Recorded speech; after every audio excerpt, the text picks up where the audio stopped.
Bakandidate baffe kugenda kutandika ku Monday kubanga bwe mmanyi kwa Electoral Commission kutandika ku Lwokusatu.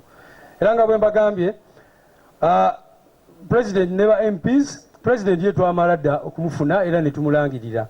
Naye ba member ba Parliament tetunaba vetinga, so abo naye ekiseera bwe kiba kituuse bajja ku nominating bwa Secretary General ne ba district chairpersons bonna ngenda okubateerako emikono ku mpapula zaabwe ku Monday ne Tuesday. Bameeya b'ebibuga ebikulu oba kye tuyita cities nabo bajja kunominatingibwa wano wamu ne ba candidate bonna babadde successful aba Kampala bonna bajja kunominatingibwa wano era nga Ssaabawandiisi yajja banominatinga. Ba district ya Wakiso amyuka Ssaabawandiisi gwe bayita Hajjat Honorable Aisha Kabanda yagenda okubanga abanominatinga obanga asa omukono ku mpapula zammwe.